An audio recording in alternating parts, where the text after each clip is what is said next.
There are both strategies for turbulent environments, but also living for the needs of the time. And I think Philips is one of those companies I mentioned that it's become good at reinventing itself.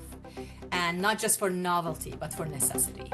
And strategy is a discipline of focus, knowing what are some of the things to keep and how to let them go is a difficult choice. And it actually means that you do have to make choices. Welcome to Unnatural Selection, a show about competition, innovation, and the strategies shaping tomorrow's frontiers. I'm Nick Encina. Each week, we speak with pioneers shaping the future. Welcome to episode 32 of Unnatural Selection, produced in partnership with Mass General Brigham. Today, we're exploring how Philips, a company that's been around for more than 134 years, has managed to continually reinvent itself to stay competitive and vibrant in an age when most companies struggle to survive. We'll talk about the challenges and opportunities of innovating inside a global giant, Philips' internal accelerator program that empowers employees to turn ideas into real initiatives, and the leadership skills that create the culture where innovation can thrive. Betsabeh Madani-Hermann is a global innovation leader known for speed of execution and turning bold ideas into market-shifting outcomes. In 2023, she became the first non-Dutch and first female head of research at Philips in the company's 134-year history, where she leads breakthroughs translating advanced technology into real-world impact. With a background in physics, biochemistry, and engineering, and an MBA from Dartmouth's Tuck School, she brings more than 20 years of experience as an operator, investor, and strategist. Her career spans early-stage startups to $30 billion enterprises, across sectors from healthcare and biotech to AI, robotics, and clean tech. Sector agnostic and global, Madani-Hermann thrives on ambiguity, mobilizing cross-disciplinary teams to challenge limits and accelerate transformation. Her leadership blends systems thinking with a builder's mindset, driving growth, aligning stakeholders, and scaling innovation across industries and geographies. Let's go. Betsabeh, it's such an honor to have you here. Welcome to Unnatural Selection. Thank you very much, Nick. It's great to be here. And, as we spoke a little bit, our backgrounds are so similar. This is really going to be a fun conversation. And I'm looking forward to kind of hearing your perspectives on innovation when it comes to healthcare and technology. I'm very much looking forward to this. I think we'll be geeking out throughout this conversation quite a bit. I agree. I always kick off with the same signature question just simply because we need to level set for the listeners. It's a very broad and diverse set of professionals. So could you let us know, in your words, what need or impact drives your work? At the heart of the work that I do is a simple belief that every innovation should advance humanity. If it is about easing suffering, improving lives, lightening the burden on the planet or on the people that live in it, it's not really progress unless it does that. So for me, what fuels me is curiosity, learning. I'm a big student of history as well as the sciences, and being able to learn from the environment, asking the right questions, and making sure that the work that I do has integrity at its core and it has a moral imperative that to guide me. Perfect. And before diving into more detail, could you give us a quick overview of what Philips does today and how you would describe the industry it operates in for someone outside the field? Obviously, everybody's familiar with the name Philips, but it's evolved significantly in the 134-year history. So where do we look at Philips? Right? How do we look at Philips with respect to its business and industry today? Indeed. It's a 134-year company, as you mentioned, and it started out of light bulbs initially. And over the century and a bit, it has reinvented itself several times with having adjusted to the needs of the time. And at this point in time, it is a healthcare company caring about building efficiency in the healthcare ecosystem, whether it is through imaging, enterprise informatics, through medical devices, or actually bridging the needs across healthcare, putting more time back in the hands of physicians, being able to alleviate the pain and suffering of patients. Yeah. And my And background, you asked the second part of the question, I can absolutely carry on. So, I've spent my own career at the intersection of health, sciences, technology, and companies like Philips are part of that broader transformation in healthcare today, where you're moving from hospital centered to connected, continuous, and patient centered care. What matters is looking at the advances that happen in engineering data and translating them into real improvements in real life and something that is impactful for an actual human at the other end that you're working with. Yeah, and you mentioned that you started on one end in light bulbs, and now you're in Indeed. healthcare. So Yeah, it's quite a spread of expertise somewhere in between there. And so, if we think about kind of like how Philips has had this legacy of reinvention, can you tell us a little bit from your experience how the company decides which parts of the business to double down on and which ones to let go, especially when markets and technologies are shifting? of course. Well, there are both strategies for turbulent environments, but also living for the needs of the time. And I think Philips is one of those companies I mentioned that it's become good at reinventing itself. And not just for novelty, but for necessity. And strategy is a discipline of focus, knowing what are some of the things to keep and how to let them go is a difficult choice. And it actually means that you do have to make choices because if you keep everything, you will become completely everything. And I think that was part of the decisions that Philips also made over the past couple of decades in divesting its lighting business and divesting its appliances business. And that has allowed it to really focus in the businesses that it serves today, which include image guided therapy, MR, CT, ultrasound, monitoring, both ambulatory as well as hospital monitoring. And then at the broader enterprise level, also enterprise informatics and healthcare. Those are the things it's focused on. It also has kept some of its traditional businesses that are very much related to people's health, be it the toothbrushes and shavers or the mother and child care, which we call them personal health, and they are a bit of an extension of the core healthcare hospital health that we usually look at. Yeah, and it shouldn't be overlooked how difficult it is for an organization such as Philips to reinvent itself. I was VP of innovation at PerkinElmer for a while, which is an 80-plus-year-old company.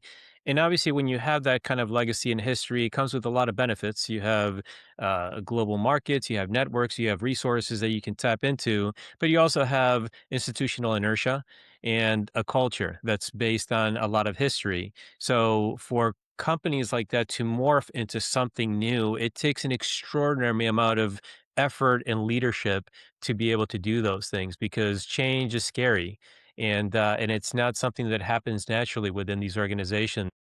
I think it's, I applaud Philips for these changes, especially when we see the lifespan of Fortune 500 companies has been shortening over the Yes. last few decades. And so that goes to show that there's something special brewing in Philips that allows it to live such a long life and continue being relevant. Absolutely. It's not easy. It comes with a lot of pain points. You also have people you have to bring along with you. And it's very similar to if somebody uproots themselves and their family and moves somewhere else. You want to adapt to the new environment by learning the best of that new world by keeping some of your roots. And that's very much like what a company has to do. Keeping its roots, keeping its value base while thinking about, okay, well, there are better ways of doing things. And just because something was being done a certain way doesn't mean we should be repeating it. Just because we've been doing this way should never be an excuse not to try something new and innovative. Absolutely. And with your background and your experience, I think there's so many things to unpack there because you've also been a part of startups. So you've Yeah. had the experience, which I have as well. So you have this experience of like this little startup that's like three people and a dog, and then an organization of 50,000 people. And so uprooting and changing and innovating are very different environments, right? And so it's almost back to your analogy. It's a lot easier to pack your bags when you live in a one-bedroom apartment with two people versus like moving when you own a farm and you have a large family. And so, but it's necessary because if you don't redefine yourself and almost disrupt yourself, then you're just waiting for somebody else to do it to you. And so I think a lot of that is in the psychology of an organization like Philips thinking, okay, we need to innovate. We also need to disrupt. We also need to disrupt ourselves and not get too comfortable and complacent with what's worked in the past. Exactly. One of the things that startups have usually over larger companies is they know that the next month the lights could go off. And so they have this sense of intrinsic urgency that they just feel. You know that everybody has to put in their 100%, run fast, and try and iterate and reiterate until they find the right solution. Large companies have a bit of a comfort. There's a bit of a cushion. With comfort, with privilege like that, and too much comfort, complacency can come in. So it's really important to stop that from happening when you're in a larger company. We have a very unique part inside Philips where we actually are ring fencing startup concepts and startup models. So we're trying to take the best of the two worlds, the scale and the capabilities of a large company and how it can open many doors. It has a customer base that's global, and like a startup, you don't have to go beg and knock on every single person's door and look for family and friends as favors. But you can actually reach out to your partners that you have had a wonderful, credible career and trajectory in the past with. And at the same time, if you can move fast and make sure that your projects are ring fenced, make sure you stop things that are not working. I think that's one of the differences also, where in a small company, you can't have the option of waiting on some things. If it's not working, if the milestones are missed, you kind of need to come up with a different decision. Otherwise, things will end very bleakly. But in a large company, there is, again, as I said, there's a bit of that extra cushion. And so thinking that that cushion doesn't exist and having the sense of urgency of a startup and the scale of the large company marry together, that's where real impact can happen, because you can take the best of the two worlds and bring them all to help you succeed. I totally agree. Yeah, and again, it's not easy, right? Because when you get to the scale of a large company, most of what you do, you're trying to eliminate variability and risk, right? You're trying to scale up. You're trying to tweak uh, and perfect processes so that you can get efficiencies out of producing that widget, whatever it is, and getting it out there and sold. And you have sales forces and all that. So it's almost like the complete opposite of a startup, which is like we're embracing risk, we're breaking things as we go. We have no sales, we have no scale, and so that you have to somehow morph these two things that are diametrically opposed into an environment which is really necessary. You have to innovate, you have to break things, but in a controlled fashion, maybe in a portfolio way. And although as a startup, you have the risks of maybe running out of money, even within a large organization, you have shareholders and stakeholders. You can't just spend money indefinitely. So you have to be You really definitely run out of money systematic. there too. Yeah, absolutely. It's not endless. The resources are limited. And Mhm. I think it's just a matter of the sense of urgency one feels and how one acts on it. But um, again, there, there is there are learnings from both of them, and there are systematic approaches in larger companies that's also great to learn for startups. That sometimes it's good to have an actual process for your procurement, but also as long as it doesn't hinder you from adding new vendors to it. So little things like that make a difference.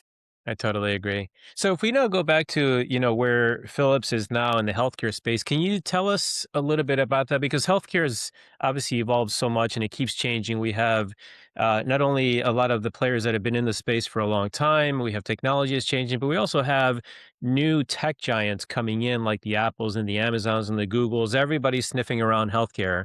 So, what would you say is Philips' unique edge in competitive landscape? What differentiates Philips and what it's trying to do? So, you are completely correct. We are in a very crowded landscape in many ways, yet solid solutions are still being implemented. Crowded landscape doesn't mean crowded with wonderful solutions at the same time. Yeah. And there is this um, important bit where big tech is building platforms, medtech is building devices, but there's a real differentiator in the middle there that has to be about making complexity simple.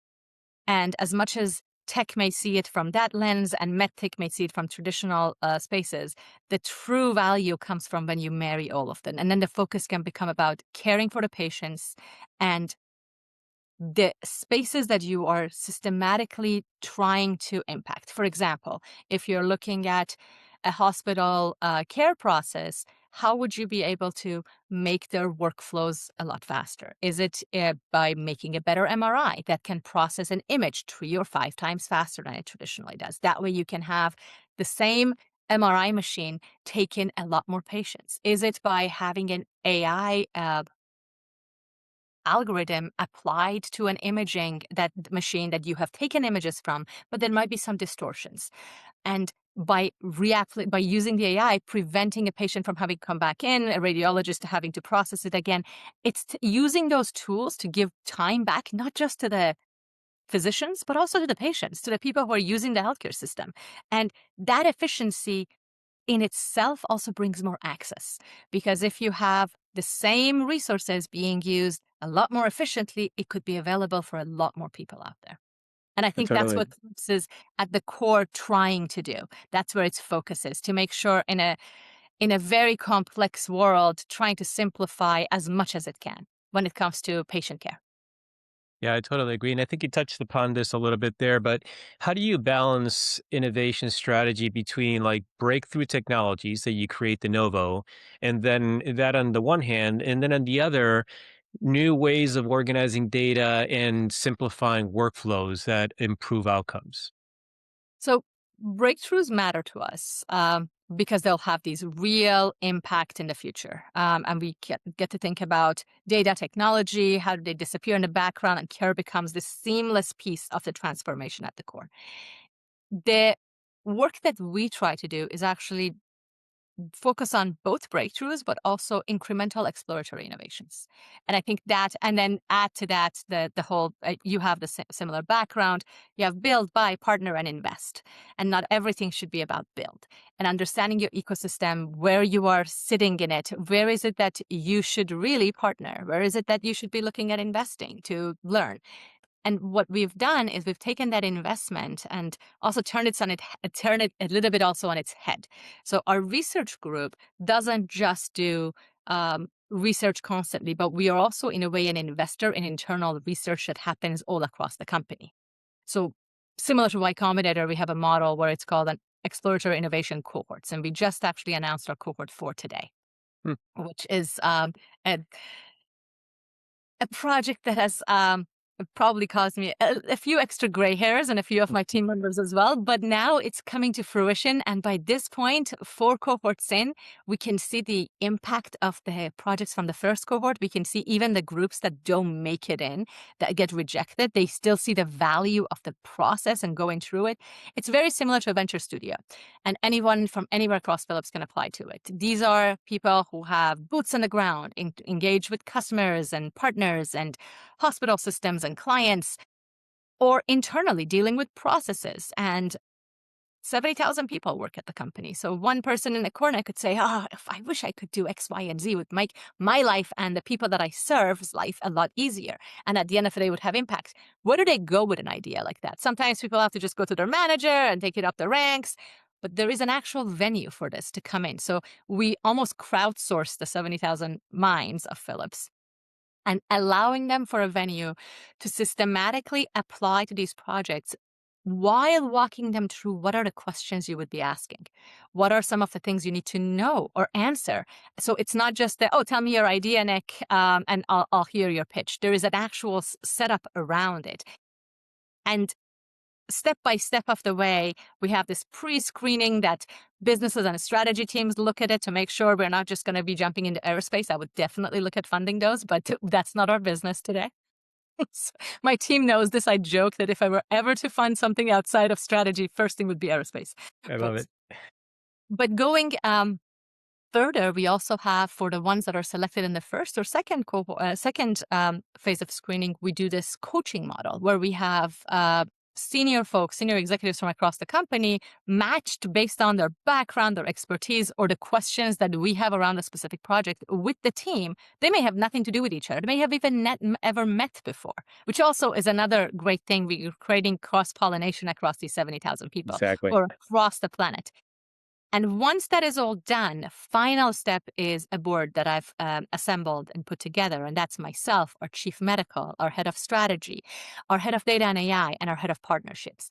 Between the 5 of us, we have a very good comprehensive view of the company and the things we see. And sometimes one of us gives a big thumbs down to a project where four of us give a thumbs up, and everybody's like, hey, what do you know that we don't know?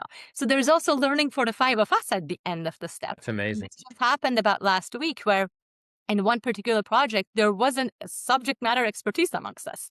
We're like, okay, well, you go and talk to that project team and tell us what you think after your questions are answered. So what's been really nice is, one, we get a full comprehensive view of what's happening in the company, but also what each of those individuals see out there in the ecosystem. It's not just reading reports or various different strategy documents. It's about the actual individuals who are curious and have that deep work in their own field, sharing it with everybody else.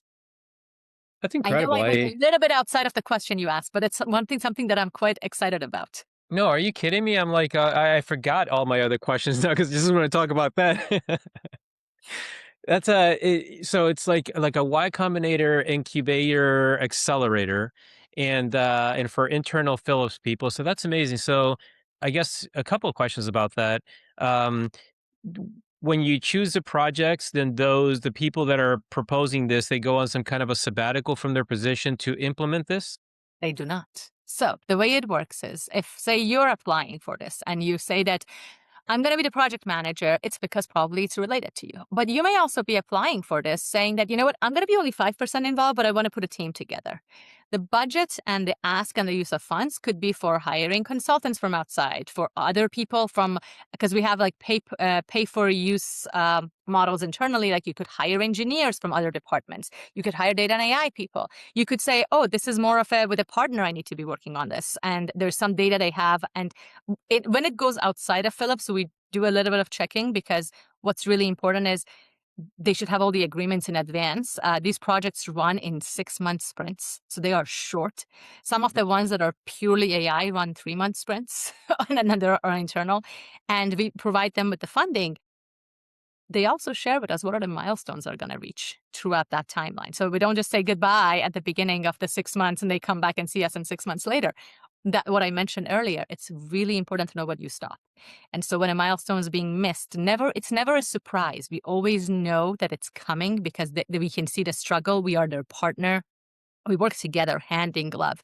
And in many cases, they come to us and ask for who are some of the people we could connect them with if there's a specific question coming up, or are there creative ways we could solve a challenge that's come up. Exploration means you don't know what's ahead. You're building the map as you're going through the forest. So with these teams, we've actually had several of these projects that have graduated, that's what I would call them, and they are actually putting products either in the hands of customers or part of roadmaps in 26. Some of them have already been deployed. We've also had a couple that we've stopped. One of them we stopped within a first couple of months, just because they didn't have all of the agreements. It had a lot of external partners, and it was just too big a thing to put together. Since the first cohort to now, which is the fourth cohort, and we'll announce a fifth one early in the 2026 year in Q1, we've also learned a lot. I mean, this started shortly after I became head of research, and as we set it up, I sometimes joke some of our early applicants wouldn't make it to these cohorts. The standard's gone up. The applicants have become a lot more better at telling their story. There are some cases that come through that are reapplicants. As part of this cohort, we got 2 reapplicants that made it finally through. And it's because they kept improving. They went and found all the right stakeholders. They understood what questions they were. And some questions are technical. Some questions are strategic. Some questions are, hey, are you sure this actually will end up somewhere? We also try to understand what happens afterward. So it's not just funding a project for the sake of that funding. We've had projects that have come back for part 2 that have also succeeded. So we're getting to a point that we're seeing many types and shapes and form. What interesting statistics, and I'm a very much of a geek when it comes to numbers, when it comes to these things, is that we've also seen the number of AI applications increase. So it's almost like a hockey stick growth of the type of applications we receive, as well as the ones that get accepted. Hmm. Now that's fascinating. Well, the interesting part about that is also you're going to get a lot of submissions that are perfectly within the wheelhouse of what Phillips does, but you're going to get a lot of clever people are going to throw things at you. You're like, whoa, like that's interesting. And we're not doing anything in that space, but maybe we should consider it. So it's, it'd be interesting to unpack how your board selects projects. Obviously, you have your criteria, like, is it implementable? Can this team do it? You look at the financials, but there's got to be like some variability about like the uniqueness and the innovation aspect. And is it something that you should be exploring more? One of the categories is it truly exploratory? Because sometimes people want to build what is already been explored. So Hmm. that actually helps us eliminate some of the projects as well. There are cases where we have seen two very unique things. One, projects that are trying to address the same problem but are coming from across the company. They don't even know each other. So this happened in a previous cohort 3 where I basically went to 3 teams and I said, "You guys need to talk to each other and then come back to us because what your value proposition is solid, but what you're actually trying to do is very similar." And maybe you can rank order yourself. Maybe you can see if you can combine it. Maybe you can tell us which is part 1, part 2, and 3. And in addition, we are also seeing things that may not be for one business, maybe across the enterprise. And or we saw something in this particular cohort that wasn't hitting any of our metrics because we have specific categories that we look at, and it wasn't really getting any of those grades. However, the business leaders should have been aware of this concept because it was very important for them to know that this is happening. So then it's on me and the rest of the team. And in this case, I basically sent a note to the business leader and said, "Hey, this is an application that came in. You may want to take it further. These are the applicants." And so that it's almost like we are creating also a networking effect across the company internally, having this central place everybody can come to. There is a parallel thing we've been doing for the past just over a year, which is an R&D leader forum. And this is the R&D leaders. They go hand in hand nicely. There is an R&D a leader for each of our businesses, and me and them all get together once every 6 to 8 weeks. And there's a bit of a show and tell. Sometimes we talk about the projects they have. Sometimes it's about bringing external speakers. But we get to exchange ideas. I am a big believer that more brains that are smart is just better than one. And so it's important to bring these people together. They are without ego. They are all willing to share. Folks come and say, "Hey, this was an issue in a factory floor." Somebody says, like, "How did you solve it?" And they want to take it offline, but everybody else in their room is interested too. So, no, tell us, tell all of us. Or we look at what is our R&D roadmap for the people that we have. So for the talent R&D roadmap. So where are the talents? How do you motivate your talent in that point of the world? And how do you do yours? This type of engagements and interactions are very valuable in us learning from each other. And the same thing happens sometimes we go to them and say, "Hey, so-and-so, you're an expert in this field. There's an ultrasound project. Can you tell us what your take on this is?" And that's also a great resource for us. So it serves many purposes. Yeah, absolutely. It's fascinating to hear this because you mentioned they're getting a lot of smart minds in the room, and that can, that's great. It also comes with challenges because smart minds often come with egos, and so the fact that you can actually manage that and keep them all in a very collaborative environment, a lot of that boils down to culture in selecting for the right people, but creating like an intellectual safety and a psychological safety space where people can actually take risks and say things that may seem foolish because not all ideas are perfect to begin with, right? I mean, most of it sound very foolish, and you've got to create an environment where people feel safe to put an idea out there, and then the team will embrace it and shape it into what it could become without killing it too fast. And so there's a whole bunch of theories around culture and processes and systems for trying to get these ideas from one end to the other. So I applaud you in doing this because it's not an easy thing. Indeed, it's not, but I am surrounded by some really good people, so that makes it a bit easier. In general, it's difficult otherwise. We talked about exploratory, and I was at the beginning. I said there's 2 buckets. The exploratory is one, which is almost like kindergarten and to middle school. So that's the stage. We also have a university level of breakthrough innovations. Now, as much as the exploratories run in months and they get hundreds of thousands of investments, you have millions and millions going into multi-year projects that are breakthroughs that at graduation will become a new category of a business. And that's another thing we have tried to ring fence inside the company, understand how and what challenges they face. I pointed to procurement earlier in the conversation, but for example, if we have a system set up and says, "Oh no, you can't use that vendor; it's not on the list." Well, but it's a breakthrough. Obviously, the vendor wouldn't be on the list because we've never bought this thing before. So those type of things we try to address them really quickly. Hiring is sometimes a lot faster than a general corporation for these because they are like a startup, and you have to be able to, if you need your next talent on board in the next 2 months, otherwise you miss a milestone, you better get it in the next 2 months, not 6 months. And in general, it has allowed it to not be disturbed. So, for example, typically, if a business has an emergency in a corner, it picks some of its top engineers and put it on it. But sometimes those top engineers are working on something for the future that's really valuable. So this allows them to stay untouched and protected in the sense of they are working on this mission that is important, and that directly, the mandate for that comes from the board of management, and the funding for it also comes from the board of management, which is who also would report to on the milestones a couple of times a year. Oh, what does this incubator have a name? No, this is part of research. Research has Okay. two internal programs: exploratory innovations and breakthrough innovations. Yeah, that's fascinating. I mean, I would love to learn more, and maybe we'll have a future episode where we just unpack that much more in detail because I think people would love to hear about that. People hear often about innovation labs within large corporations, but having its own incubation and acceleration space is actually really fascinating. I'm actually trying to start something similar in the genomics world that I'm in, the newborn genomics. Because there are a lot of countries that are doing this that are the typical players that adopt technologies first, the US, countries in Europe, and so on.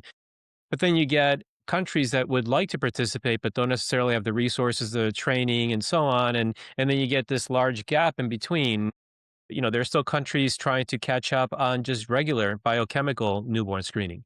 And so now we start adopting genomics. What's that going to create for the haves versus the have nots? And so I've been brainstorming on ideas on how to create a little bit of an accelerator that brings resources from the advanced countries to others that want to participate in the world of genomic newborn screening. So I think there's a lot of application for this kind of acceleration, incubation in the health and life sciences spaces.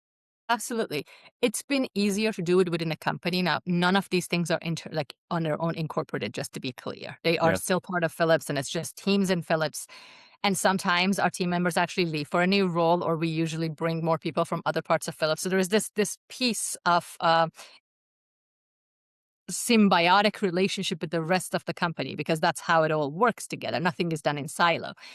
It also benefits from, for example, the business that it's going to graduate into is going to have customers and partners that these breakthroughs get to sit down with and engage with. And in some cases, actually, they help close deals, which is great because they show the wonderful world of the future. Well, Betsabeh, you've been so generous with your time. I want to finish off with a singular question that I think you're in a position to be able to look at just with the way that you have a very diverse background. You've been in startups, now in a big company, and you're helping to shape the innovation strategy at Philips. When we think about Philips being around for 134 years, evolving from a company that makes light bulbs to a company that's deep into healthcare, um, from your purview, and obviously you have a much broader one because I didn't know about this incubation space as well. What do you think are like the biggest opportunities and challenges in healthcare broadly, but also specifically for Philips? What are the things that really get you excited and when you anticipate Philips to be in the next 5 or 10 years as healthcare, the field evolves and as new technologies come on board? I think what we are doing, which is going to be helping us in the future, is embracing AI. To the truest form, where we are looking at clinical data intelligence. How do you actually bring that in? What are some of the steps that are ahead that you need to work on so healthcare will feel less like an institution when you visit it and more like a partner that an individual lives with? As well as how do you actually take the biggest pain points of a system and create that access and precision of care more, and that allows more people to be able to benefit from it. That's where the future, I think, will be. Hopefully, it would be a very seamless healthcare place we go. One of the challenges the Philips is not necessarily working in, and I see in the healthcare ecosystem, is the payer models. And I think that just having lived and having engaged with them across different countries, both as a person that uses them, but also as a healthcare executive, I see the challenges there are. It's not seamless no matter where you look at it, whether it is a government paying for it or a private payer. At the end of the day, just given that there's a lot more people also becoming aware of how they manage their health and what they should be asking for. The one side that would prevent that from ballooning to me is the wellness space that's also growing and individuals becoming more and more educated and taking care of their own health. But it is not something we work with. It's just part of that ecosystem that I usually look for. Who's going to be a disruptor? I love that. Well, with all that, Betsabeh, it really has been a privilege getting to know you and hearing about the work that you're doing. I'm sorry that we went over, but you dropped a bomb on me with this incubator. I just couldn't stop asking questions. It's fascinating. Thank you so much for your time. I applaud you and the work that you're doing, and an extraordinary career. And I look forward to seeing where you go from here and how you lead Philips into the future. But with that, thank you again, and I look forward to meeting you hopefully in person next week at the World Medical Innovation Forum. I look forward to meeting you in person, Nick. And thank you for having me on the podcast. This has been really enjoyable. That was Betsabeh Madani-Hermann. Now, unnatural signals. What Philips is showing isn't speed, it's sensitivity. By letting ideas surface from across the organization, they allow the environment to decide what gets expressed. Small experiments, short cycles, real signals. The effect is subtle but powerful.